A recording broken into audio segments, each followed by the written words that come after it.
Good day, guys. Our lesson for today is about the travel writing and travel literature. So,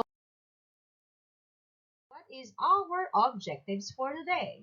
First is to analyze other kinds of nonfiction, to define other kinds of nonfiction, and to write a travel essay.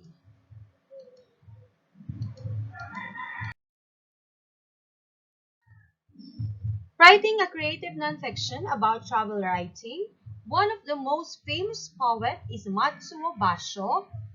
For his most famous haiku poet, he is also well known in a historically important in developing the form during the Genroku period. In the high point of the Japanese Renaissance, which has so much in common with the Elizabethan period in England, which came just 100 years earlier, si Macho Basho is famous for publishing his travel journals, which is entitled the Nozarashi Kiko, or Travelogue of Weather-Beaten Bones. Nozarashi Kiko would serve as the first of Basho's travel journals. Travel literature has a vast array of forms. It includes the travel journals, the travel guides, the adventure, the literature, the outdoor and the foreign travel literature, nature writing, and exploration literature. Travel journal, one of the few forms that you will find in travel literature. Travel writing, as the first true travel writing was not Herodotus' histories, it was said that it is a long letter dubbed by peregrinatio or pilgrimage or itinerarium Egereye. It is written by a nun named Egeria, and the detailed account of a pilgrimage to the Holy Land was addressed to a circle of women, which is her fellow sisters at home. And according to Cassie Blanton, the author of the book Travel Writing, The Self and the World, it is a compelling and a seductive form of storytelling.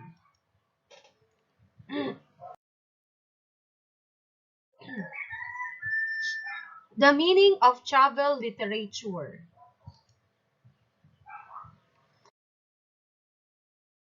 Travel literature may be considered as travel narratives, as autobiographical in nature, because it has a purpose and style as two key points in writing a travel piece. It is considered as an autobiographical in nature because it consists of the stories about the author, about the journal or the travel narratives, no? The travel narratives are built on the common metaphor of life is a journey.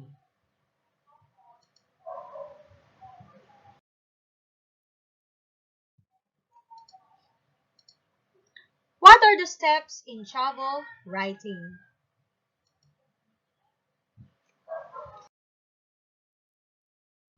We have to decide first on the purpose of your travelogue. Whether it is for a magazine, for friends, or for yourself, we have to determine your writing style.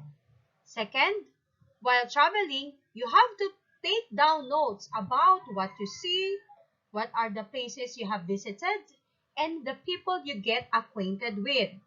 You also have to keep a diary of your impression. And if you don't have enough time to write, perhaps a recorder would be a smart option for keeping a diary. Also, you have to collect the various brochure, yes, the tourism maps, and the guides. This may be considered a big help in your writing a travelogue or in your travel writing. They may come in handy when you start writing your own travelogue.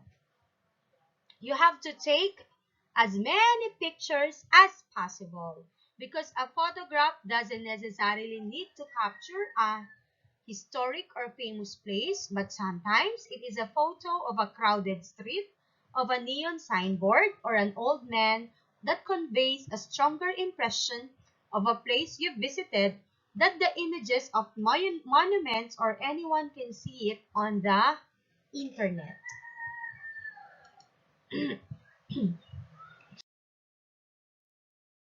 When you return home, take time to review your recordings. You have to sort them out by date, personal importance, or based on any other criteria.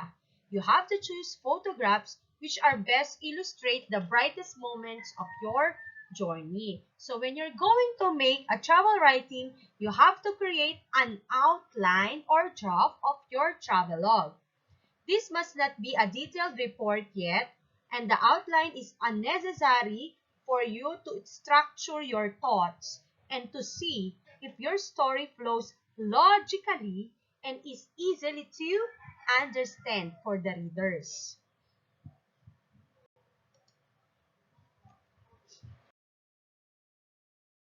After you have completed the outline, you have to write the full travelogue. You have to try to make it as interesting as you can. You have to add vivid descriptions, the historic and factual information, and educate your readers on the customs and traditions of the country or place that you have visited.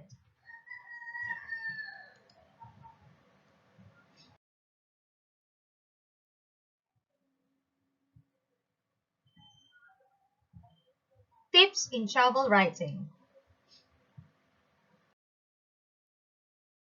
During the writing, since a travelogue is written after your trip to another country or place, the main topic of this type of writing is a description of your experience there. Though your travelogue can contain areas of focus when writing a travelogue, you can also concentrate on the following.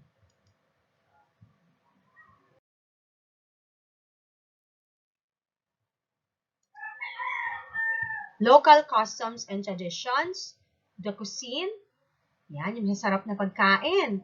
The depictions of places of interest, they have their local history, their culture, your adventures, the prices and the transportation, and also the entertainment. Yan. So lahat yan, it must be part of your travel writing.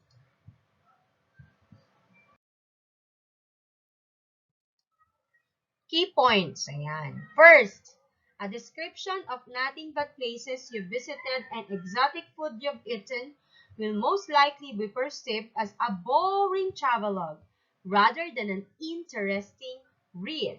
So, anong dapat lamanin nito? A travelogue needs a central idea, which will be the backbone of your whole piece of writing, where life lessons you've learned during the voyage, your reflections about the differences between the place where you live and the place you visited, or at least some historic theme that could serve as such a backbone.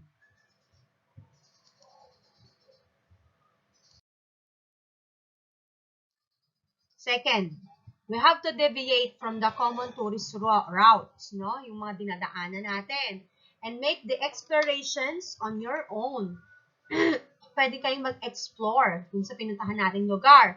This way, you can also add the lots of interesting, distinctive places into your descriptions, which will definitely add value to your travelogue.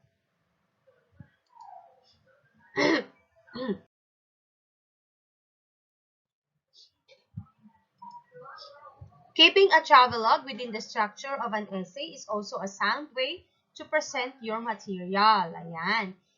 You have to give the introduction that can provide some background about the place that you are writing, and also you have to describe your traveling conditions. Is it very hot? Is it cool? Or is it temperamental? No? In the main body, you have to introduce the information that you want to convey to your readers based on the recordings and the notes that you have made during your journey or travel. Finally, you have to summarize the experience from the trip. You have to share your thoughts about it, your findings, and what you will be contemplating after in regard to the trip.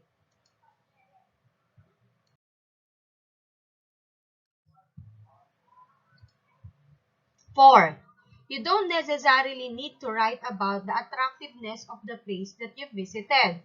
The journey most likely won't consist only of the nice events, places, and people, but you also have to describe the difficulties that you have faced or the obstacles or struggles while on the traveling.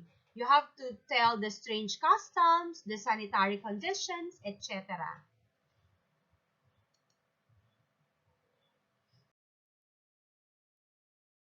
Number 5. Okay, top travel writing notes.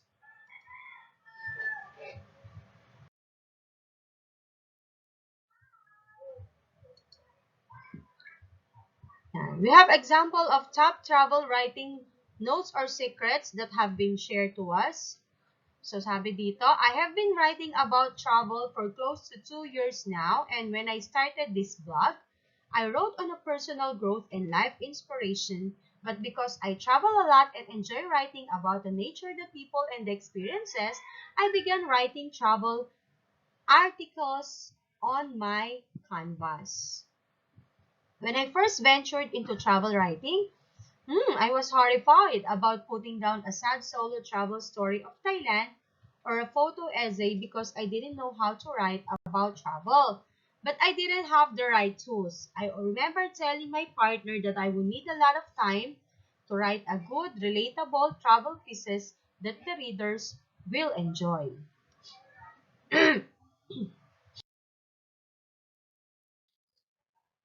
As a beginner travel writer, I wrote the subjective pieces like why I travel and my thoughts on the Cambodian dictatorship, and was always inclined towards penning down the personal essays based on my travel experiences, such as this Pankapali Dam memoir, rather than writing about the 5 things to do. Some of my travel writings are turned out to be good and some were bad, as expected. So while this piece on my love and hate relationship with India won me many accolades, I'm still ashamed of this Vietnam photo essay.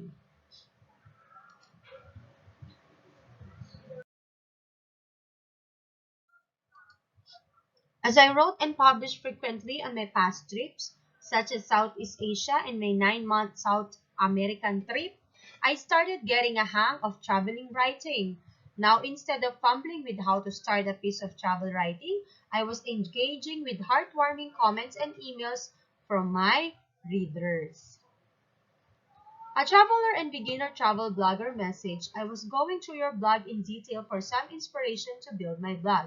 Probably it is the most useful blog I have come across. Most of your posts are stories and experiences rather than what you see in usual blogs. It helps the readers connect.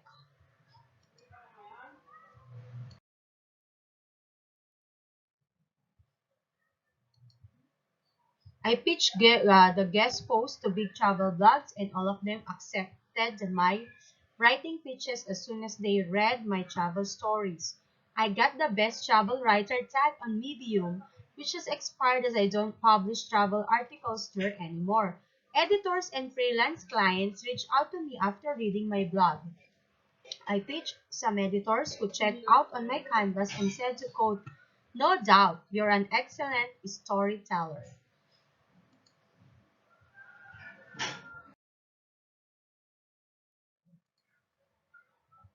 I would be lying if I said that I haven't practiced writing before starting my travel blog. I began my writing career as a fiction writer, someone who does creative writing. The first ever rules I learned about writing were creative writing tactics. So to say, I was born in this travel writing world with a creative writing spoon in my mouth. Now, I am not Stephen King or Ruskin Bond, but I do short story writing. I write personal essay like this one and poetry too. Some of my work is published. Within a few months of writing about traveling, I realized that I was not really doing travel blog writing.